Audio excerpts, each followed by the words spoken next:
Hello, everyone, and you welcome on another appointment with POP, Progress Over Perfection. Today, we talk about NDIS provider, NativeEarth. I'm here with Joshua McDonald, and he is a founder of this wonderful program to help people to have a better life. Hi, Joshua, how are you? I'm good, Mauro. How are you, mate? Very good. Thank you to be here today. Can you tell me what is NativeEarth? Yeah, great question. So NativeEarth is a service that has evolved for me over time. I've spent a lot of my years working with, I suppose, disadvantaged people, people with disabilities, Indigenous people of all different ages in the education department, different not-for-profit organisations, and I've been quite heavily involved in the spiritual kind of concepts of life, meditation, sound healing, yoga.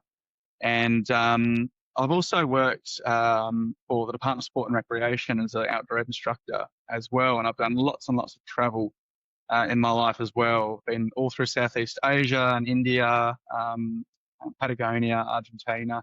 Hiked lots of mountains. I've done my basic mountaineering course up in Manali in India, which was a month-long course, and done all New Zealand. And yeah, just I've had a great life and lots of experiences. And I'm 33 years old now, and through my, I suppose, life experiences, I was fortunate enough to land myself in working with people with disabilities.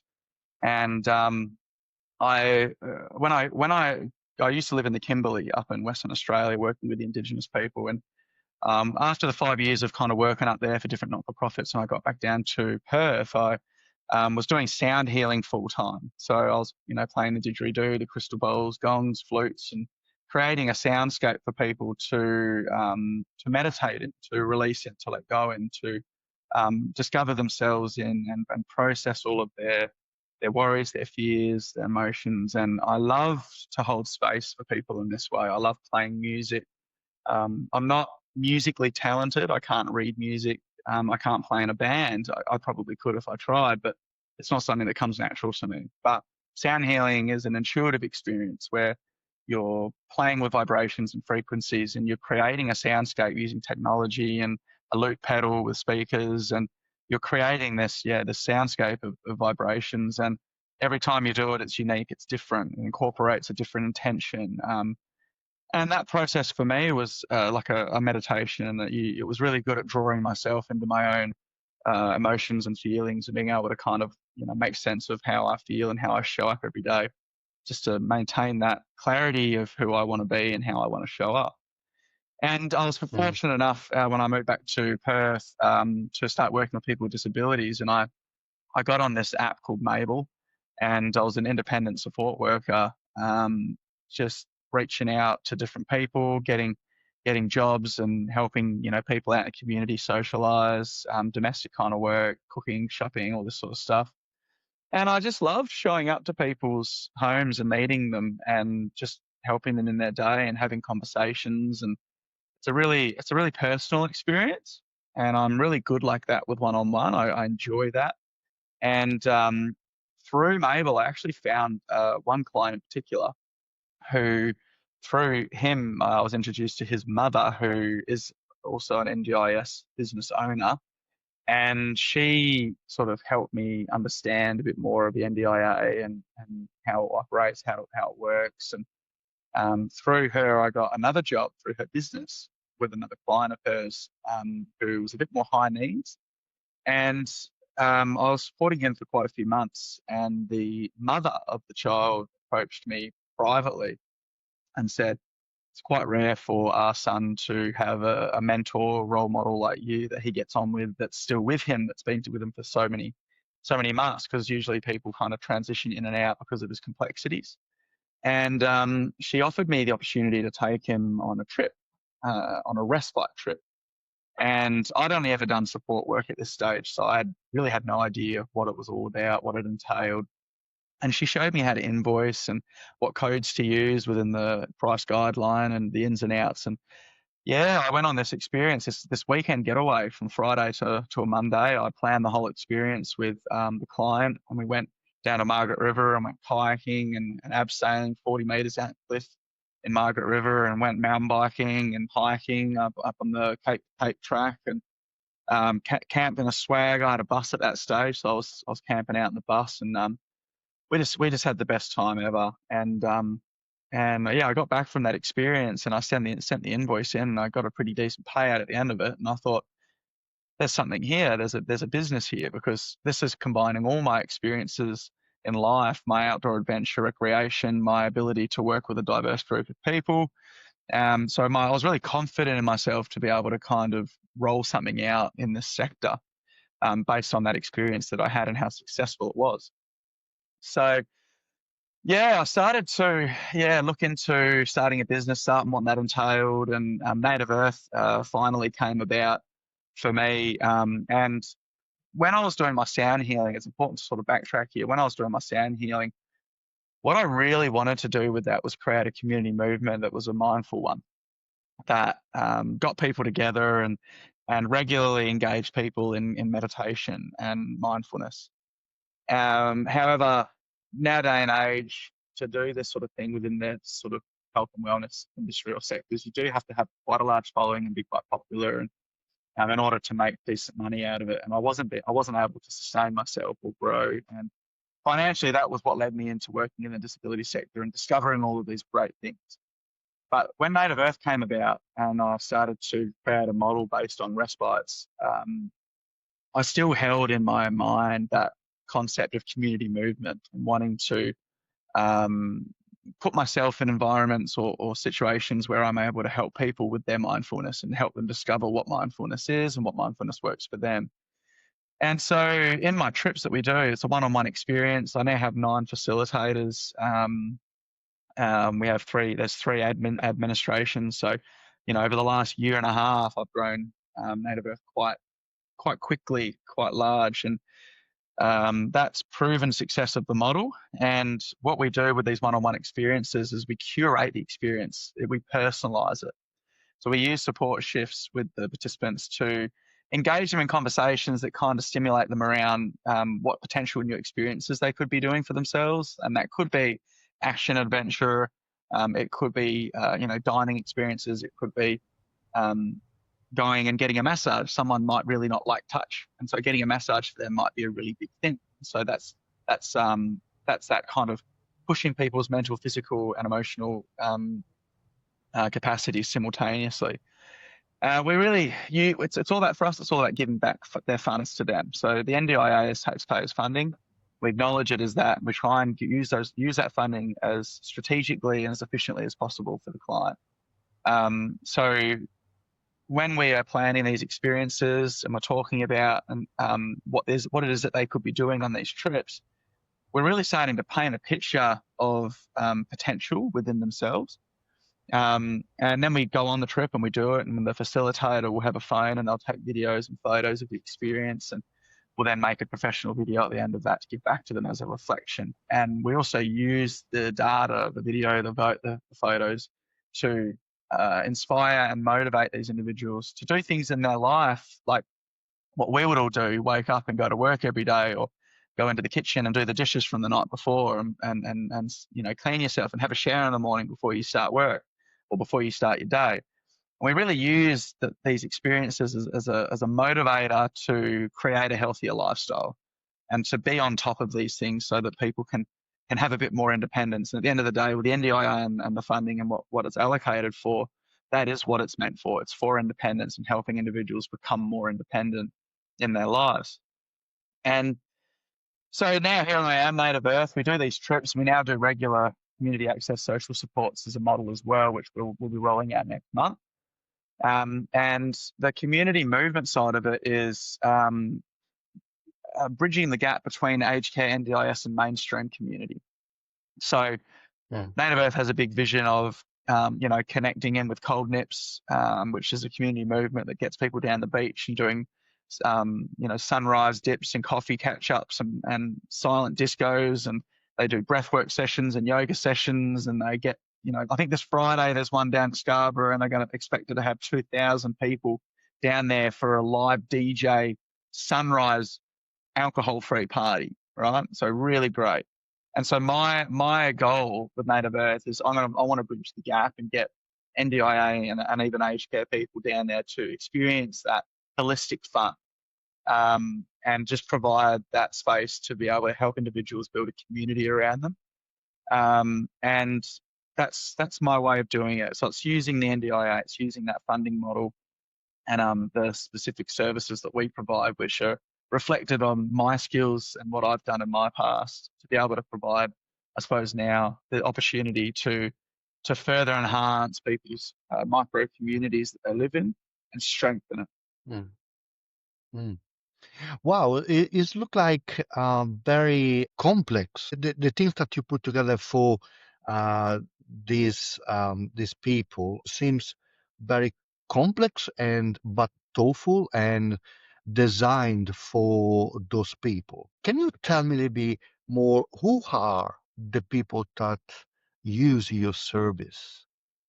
Absolutely, yeah, great question too. Because I'd like to expand on that. Is we cater the NDIA sector. That's what our models are focused on. But our service is actually for anyone that wants it. So our facilitators are worldly people, equal life experience to my own, and very strong-willed.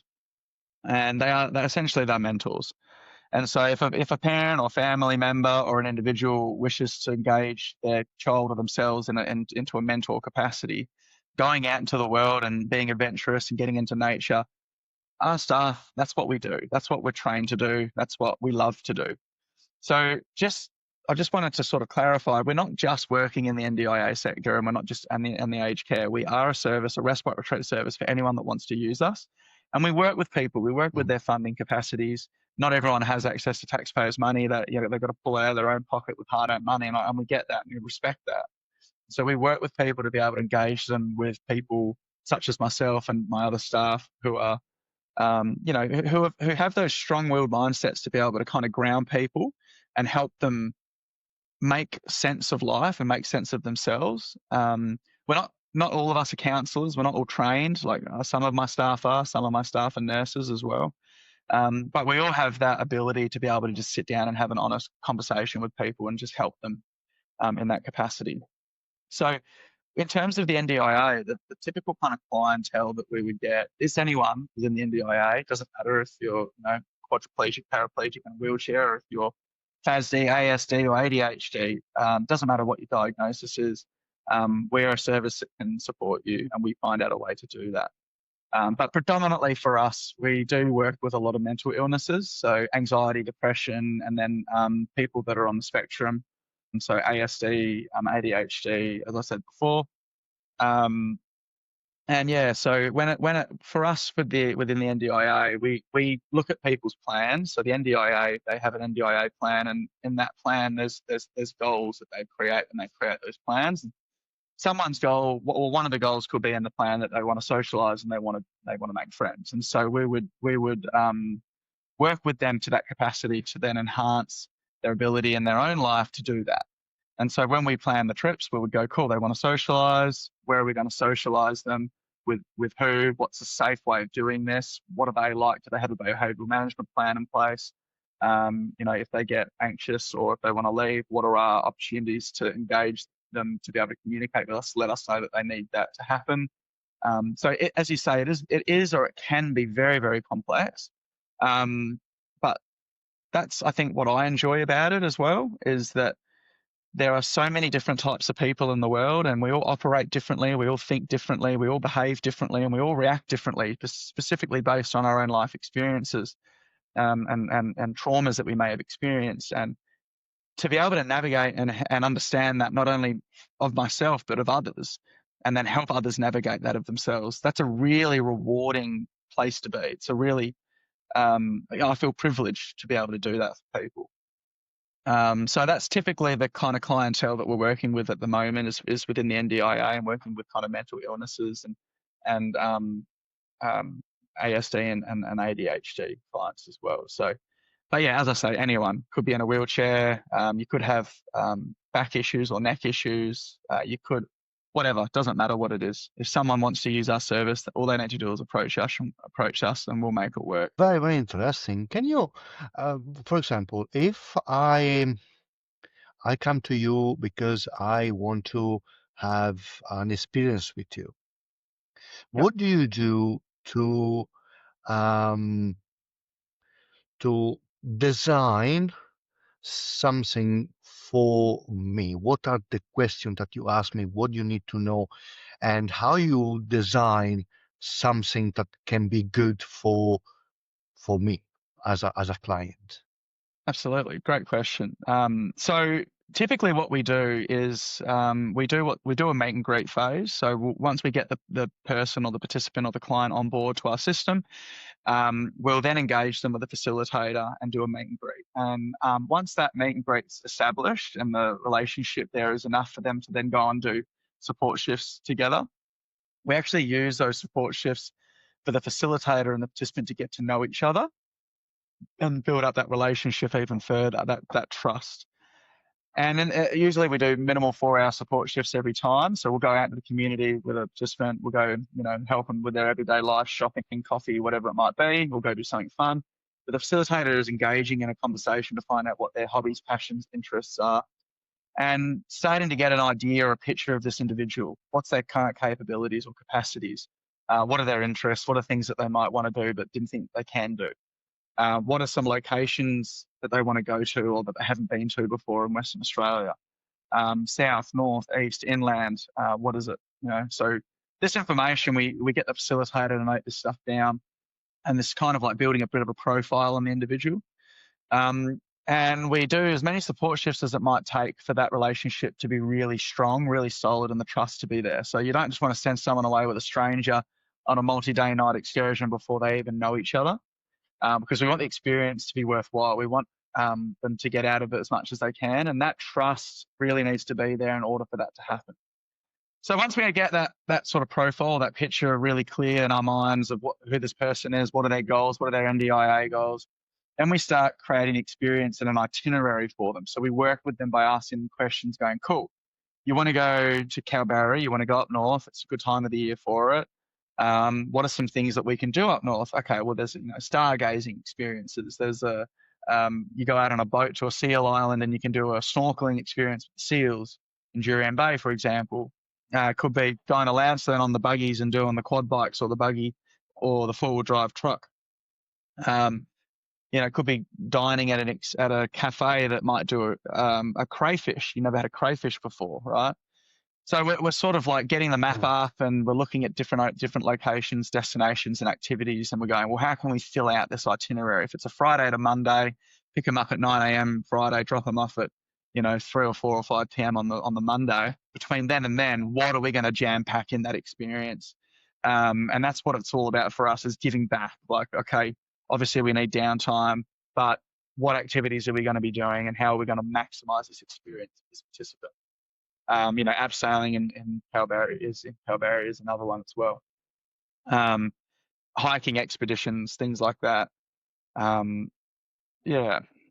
So, sorry, I just had to backtrack and remind myself of the question that you just answered there. Yeah. So that essentially, I think I just answered it. So that's essentially what we do. That's how we sort of work it out with you. Yeah. Wow. Okay. So you actually try to help people to have this experience that otherwise probably they will never have, because disability or because personal situation. Yeah, 100%. That's exactly right. And Mm. look, a lot of in the industry, so respite, the word respite means that you're giving someone a break. So typically when you take a participant on a respite, the main carer of that person is having a break while we take them away and do this experience with them. And when we give them back to their main carer, it could be a parent, a guardian, could be another support worker agency providing regular carers for this person. We're really just taking them away from their normal environment, giving them some fun, some adventure, so that when they go back, their support team is rejuvenated and ready to sort of get back into. So it's really Yeah. important that we understand what respite is and that we use these experiences in a way that most other organizations don't. So typically an organization, if they were going to send someone away on a respite, they would book out a random hotel room with a random staff member. It could be on the fly, short notice. This person needs to go away now because everyone needs a break. It's fight and flight, blah, blah, blah. So, they'll put, and if we go on the example of it being a child, a 13, 14 or 15, whatever year old child, you can imagine if that child gets picked up by a stranger that they've never met before to go on an overnight, even if it's just an overnight excursion or overnight experience, put into a random hotel room and ordered a Domino's box of pizza. And then the next day at 9 o'clock or midday or whatever, they get dropped back off to their home again. That feeling that person or that child will be getting is neglect at the end of the day. It's the feeling of not being wanted because they are in a situation where they've caused discomfort for their main carers. And the response to that is a stranger picks them up, takes them away to give them a break before they get sent back into them again. Nothing's been fixed, right? And trauma's just been dumped on this child because they're just going out with a complete stranger that they don't know. So we're trying to create an experience or a new kind of way of using respite money and funding to provide a really personalized experience that the individual is going to get something out of it. And they're going to go back with this mindset of going, oh my God, I did all these fun things, instead of just being like, oh, how was your trip? Oh, I just stayed in a hotel room. Did you talk to the support worker? No, I don't know who they were, right? Like you don't get anywhere with that. But, when you send someone away to Margaret River and they've done this and this and this and this, and they've got this excitement for life, they're going to be a lot better when they go back into their normal life. They're going to have this excitement. They're going to be on this adrenaline rush. And they're going to be more responsive. They're going to be more considerate. They're going to be more respectful because they're living. They feel like they have a purpose. And that's what it's all about. And so, we love what we do and it's great. And it's not always easy, like going away for an overnighter with someone with high needs can be really challenging. And going away for a Friday to Monday with someone with high needs, you come back from that and you need half a week off because you're just shot, like it can be mentally the engagement that you need to put in to make sure the environment is safe and comfortable. And this could be something as small as the window could be down or the volume could be too high on the car radio, or the temperature coming out of the aircon could be too cold. And someone with ASD might not know how to communicate that like someone that doesn't have ASD. And the result of not being able to communicate and these things not being fixed can result in them punching you in the face or destroying your car or something really big. That's their way of expressing themselves. And having that understanding that people that have these different minds, these different makeups, mental makeups, we need to understand how they are. It's not they need to fit into us, as we need to understand them. And that's what we love to do. We love to create and provide these opportunities where we're the ones doing the work to understand what their needs are, not trying to convince or tell or make them change who they are to suit us, which is what generally the world does, and that's why people feel left out and end up getting isolated. Even if you don't have a disability or a mental illness, it doesn't matter. This is how the world operates. And so that's why we do mentorship. It doesn't matter who you are. We're people that have an open mindset, people that are accepting, people that are intuitive. We understand that people are different and we work with people to make them feel comfortable. What is the biggest challenge that you find in people during mentorship? So you're talking about participants, like when we take our clients away on a trip? Yes. So if, yeah. Okay. That's there's a lot of responses to that question. It very much depends on the participant or on the client. I'll just say the word client. I don't like the word participant. Participants used in the industry, but I really don't like it. So our clients or members, I like to say, the NativeEarth members, if they're a 13 or 14-year-old ADHD, ASD, and they go away on a multi-day night excursion, their mental emotional capacity could be a lot less than a 25-year-old or a 30 or a 40-year-old with anxiety or depression. And so what you have to deal with in that instance can be very different. How you would engage with that member or that client will be very different. If it's a young child, that child needs to go home and there's no other option but to take them home, and it hasn't even been a night, you just got to take them home. It is what it is. If they miss their parents or they miss their family, you can't, if someone's feeling uncomfortable, you work with them as much as you can compassionately, but there comes a point where you need to make a call. And that might be that you need to cut the trip short. It might be that you need to change something dramatically in that trip. That could be changing the accommodation because it doesn't work for the participant. And you can imagine that you get somewhere, you rock up to an Airbnb at, 4:00 in the afternoon, you walk in, participant has a hissy fit because they don't like the color of a couch and you can't fix it. And you can't drive 8 hours home from Esperance or Kalbarri. So you've literally just got to find another accommodation and convince them to go to a different one and pay for it. And you just lose the funds. But we that's what we do. We work with that. We understand that people have these complexities, you could say.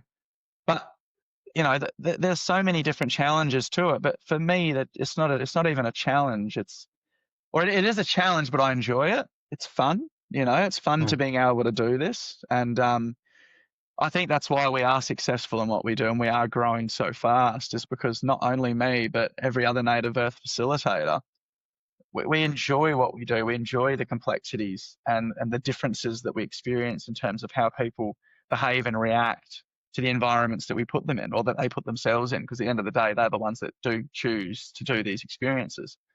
Yeah. Very, very fascinating. Thank you to doing this. I think is one of the work that you really need a big commitment. Need to really have in your heart the real happiness of other people. So if you're selfish, you cannot do this kind of job. Yeah. You say that you work with indigenous community. What are the challenge for this community? What is the biggest challenge for them? Yeah, sure. In this moment. So look, I think to be able to identify the biggest challenge with the Torres Strait Islander Indigenous population, I would probably refer not to my current business in terms of what we provide, but my life experience as a whole. When I worked in the Kimberley, I was out on a remote community called Yearly Community. The people out there are called Bunyandi people, and they live on Gidja country. Beautiful country. It's right smack bang in the middle of the Mueller Ranges. So Halls Creek and Fitzroy Crossing. It's on the Great Northern Highway, smack bang in the middle, in between Broome and Kununurra. And just 5 kilometres off the main highway. I was out there for about 8 months. I was doing community youth engagement, youth engagement and community engagement support. And this was actually when COVID hit. We were actually in lockdown out there. It was an interesting experience. But from that community, I moved up to Derby, and I worked for the Clontarf Foundation with Indigenous men in the mainstream high schools. So I worked in Derby High School all the way from the year 6s through to the year 12s. And that was like a mentor for them in school. And then I moved to Broome, and I worked for the PCYC as a programs coordinator. And so I managed a small team, and we would provide a wraparound service for after school care for anywhere between 50 to 150 kids. So it got pretty wild at some points, all Indigenous. And so my experiences in working with the Indigenous people from remote communities through to small towns through to Broome, a slightly larger remote region. Look, a lot of the things that they face, it's very, very complex, incredibly complex. And I am respectful that I am a white, privileged male talking on behalf of the Indigenous people here. But from my experience, it is definitely a lot to do with feeling displaced. So Indigenous people, there is a huge issue with alcohol as a coping mechanism for Indigenous people. And there is a lack of support out in remote regions that can really help Indigenous people one-on-one tackle with their traumas, with their issues.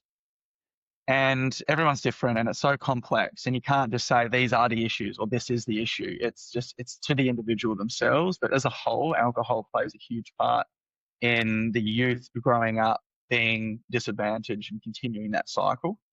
So, sort of now, what I like to do now with the service that I'm in is work with kids, work with youth, one-on-one capacity, and be that kind of guide or that mentor to educate the Indigenous youth on the importance of being able to open up and communicate and trusting in their ability to express themselves. And I know how difficult this can be, particularly for an Indigenous person. Like if you go down to the beach in any coast along the West Australian foreshore in Perth on the main city and suburban areas, you likely will not see an Indigenous person on the beach getting a suntan or enjoying the water or anything or frolicking like any other person would, because there is that displacement. They don't feel comfortable because of the stigmas and the social prejudice that gets put on them. And it's not that it's wrong. It's just like in the sense of what's happening to them and what other people are seeing. It's quite accurate, in fact. But what's wrong is that people don't take the time to talk and understand not just the Indigenous culture as a whole, but people one-on-one, to put a hand out and lend a hand and try and help. And I think that and this is what I'm saying, like it's so complex, the situation that's happening. There's no fix. It's time. The more time that goes by, the more individuals that lend a hand and the more individuals that take that hand, the better things will get. That is the solution. And it could take generations and generations and generations for improvements to come. But the improvements inevitably at the end of the day come from a one-on-one basis. And the individual needs to make choices for themselves, not the governments need to make a choice for them as a whole and give more favors or more benefits or more money or more programs or more this. They're great things at the end of the day, programs and financial support, this and that, like they're great things, but that's not what's going to fix anything. It's just maintaining. That's all it's doing. So yeah, I feel so privileged working with Indigenous people and getting to know them and understanding their culture.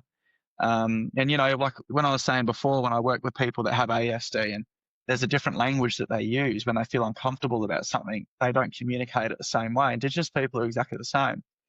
They don't have a mental disability or some sort of difference in how their minds are made up. Just culturally, they're different to us. And for an Indigenous person to not respond to you doesn't mean that they've said no to something or yes to something. Like they will be talking to you through their body actions or reactions. And that is something that you can only learn when you live alongside them, when you put yourself in their environment, when you take yourself out of mainstream communities and you go into a remote Indigenous community or you go out into a remote region of Australia where predominantly, statistically, there are more Indigenous people. That's where you start to learn and understand that language and that behavior. And it's a beautiful thing to learn, and you can communicate to different people like that. You feel confident in yourself to create and hold a safe space based on those language differences. Can I ask you, and this is up to you if you want to answer. I'm going to edit this part. If you don't want to answer, I understand. When people say, because me as a foreigner, I try to understand what is the actual problem between the white population and the indigenous population. Okay, and sometimes I feel astonished when people say, well, we conquer the place and they should just stop to whinging about what happened and just accept what's going on. And what do you think about when people say this kind of things? Okay, this is a really good opportunity to throw a business mindset into the scenario. So it's going to seem like a bit of a sidetrack answer to here, but I'll lead it back into what you've said. So through owning a business and building a business and having a company and all the complexities that come with that, And what I've learned through listening to podcasts and books and talking to different people, you need to have what's called a growth mindset. And this is a really important thing. If you essentially, a growth mindset is your ability to see an issue, see something that is complex, and not get bogged down by the complexities, but find solutions, and to then put into practice or put into play things to fix that or to change that. And you might need to do that 5 times, 10 times, 20 times on something before you get it right. But to have the ability of evolving into a mindset that has that capacity to think like that, like how are you going to fix something? How are we going to grow from something? How are we going to learn from something? And when you hit a wall, you knock that wall down and you go around it and you try again a different way.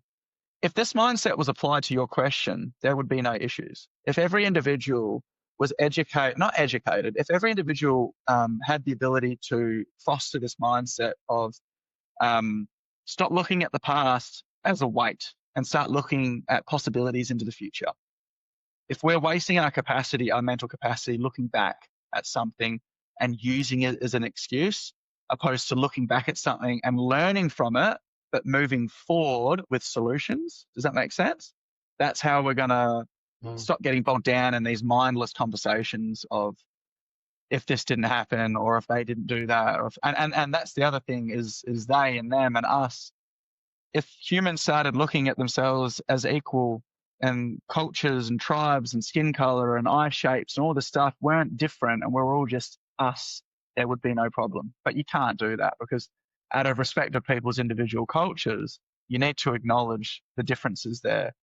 But if an Indigenous person, look, at the end of the day, an Indigenous person suffers a lot more than, for example, me, a good-looking, privileged white male. I'm not ashamed to say it. I have hit the jackpot in life in that sense, and I acknowledge that. And if an Indigenous person was to say to me, oh, I can't do this, because of my background, they're only stopping themselves at the end of the day. It's not actually that white people are preventing them from succeeding. It's that their mindset isn't evolved or isn't at a place where they're able to self-motivate themselves into greatness or into a better person or into a bigger thing, whatever. So look, it's really what the question you asked is quite complicated in the sense of what your brain can go into a million tangents thinking about a million different things of how to answer that. But I think if we just bring ourselves back and simplify it to look into the future with a growth mindset. As soon as someone refers back to the past, project something positive into the future. Or if you're going to go back into the past and look at something, ask the question, what do you think we've learned from it? Not as an excuse as to why things are the way they are or why things never will be the way that they could be, but what have we learned from it? And it's not a blaming thing. If someone starts to blame, I'll just walk away. It's just a waste of time. It's not their fault that it's not an individual's fault that they think like that. This is society. This is generation of thinking that we need to break. We need to change the whole paradigm of how humans kind of think in this regard. But I think that's the way to do it. Yeah. Yeah. But do you think Australian are doing enough to recognize the wrongdoing that was done in the past toward the Indigenous community, or we can do much more about that? Look, people that are living now have no say in what happened before. We aren't the people that did that. People that are being born now have nothing to do with the past. You might be connected to a family tree or a generation of families that had something to do with it. And people may still very well be alive that had something to do with it attached to those families. But as an individual right now, you really have nothing to do with that. And so it's really important that we don't blame ourselves and we don't, as a whole, as a race even, for why things are the way that they are, because that's not going to help anyone. That's just going to further strengthen the poor me or the victim mentality, which I think is the cancer of why. That's the reason why governments keep giving more money to cover up that mindset that's not been resolved. at the end of the day. It's like people need to take accountability for their own ways, their own actions, their own being, and not use the past as an excuse, but use the past as an ability to learn as you move forward into the future without blame, without regret, without resentment, with reverence, you know. So right now, if I was to say to you that what's the issues right now? The issues right now for Indigenous people in remote communities are that the types of support that are built up and delivered into those areas, they're not very outreaching, and they don't target specifically that one-on-one kind of mentorship. It's still done as a group or done as a whole community kind of thing. And for example, there's an organization called the EON Foundation, EON, and they're a brilliant not-for-profit organization that go out into remote communities and they build vegetable herb gardens. They work on harvesting. They cook their own fresh produce. They are honestly one of the most amazing not-for-profit organizations, and they also provide opportunities for Indigenous people out there to get licenses like truck licenses, dozer licenses, digger licenses, a part of that process of building and growing these vegetable gardens so that they can be self-contained with their fresh produce, which is great because it's usually super expensive out there. So in regards to like a whole community approach, brilliant, love that. As soon as you start getting involved with mental issues or illnesses or circumstances, you can't have a community approach. You've got to narrow it down to one-on-one. You've got to be able to have someone that's trained or have a mentor or have a counselor or whatever, go out one-on-one with someone and have this regular one-on-one engagement to foster that independent thinking, right? And that independent thinking leads to independent decision-making. The independent decision-making leads to not going to jail, not drinking alcohol, da-da-da-da-da. So what the issue is now is that we don't have programs that offer that, particularly in remote regions. It's always just large community-focused initiatives. And they're great, and they do have a positive cause and a positive effect, but it's not going to fix anything, and nothing's going to change anytime soon unless we start having a bit more of a specific targeted approach to helping people sort of empower themselves through that one-on-one. That's my advice. I'm not saying I'm right. I'm just saying that's my advice based on my experience out there. Yeah. No, look, it's a very complex conversation, like many other complex conversations that we have today in our societies and around the world. And thank you to be open to discuss with me about this. Now I understand a bit more what is what can be actually one of the solution of this situation between the indigenous community and the white community. Now we are close to end this interview. If people want to work with NativeEarth with you and want to have contact with you, where do they find you?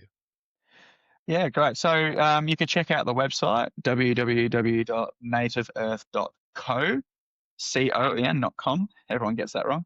Or you could email me, joshua@nativeearth.co, or you could call me on 0417 549 466. And yeah, at the moment, we're looking for more team members, more community support staff, facilitators, as I say, we like to call them, to be able to do support shifts and these multi-day night excursions. And sort of leading into next month, we're going to launch our support program, which is going to involve 3 community events a week. When NativeEarth hosts community events, we might go down to Scarborough Beach and cook up a big barbecue. Might go up into the hills and do some hikes as a group. We might go do pottery or art classes together. And this is all a part of our support model that we'll be launching out. So if you're a participant or someone on the NDIA looking or seeking support, and this sounds like something that's in alignment for you, then reach out. And if you're someone that's interested in getting involved in the sector, and you're outdoorsy, you're adventurous, you've got an open mindset, then give us a shout and we'll get that process started to get you on board, because it's a growing community, and there's going to be a lot coming out of it in the near few years. And I should mention actually before we stop, is we do have an app coming out called Tribe, which will be probably officially launched next year. And Tribe is an independent ABN contractor supporter app through NativeEarth, where we're going to be training and linking individuals up to be able to support people through the app. But there'll be perks to the app to being able to go on multi-day night excursions and join NativeEarth community events by being registered and signed up to the app. So there'll be a lot of perks to it. So hit your eyes and ears open for that one, because that's going to be a game changer within the industry, I believe. Yeah. Wonderful, wonderful, wonderful. I'm going to leave all these details in the description. Thank you, Joshua. Everyone listening to this podcast, if you like it, if you're looking for help from NativeEarth, making contact with Joshua, if you like the podcast, please share it with someone that maybe can benefit, because here at Progress Over Perfection, we try to progress and not looking for the perfection, because life is not about perfection, it's about getting better. Yeah. So thank you. See you next time.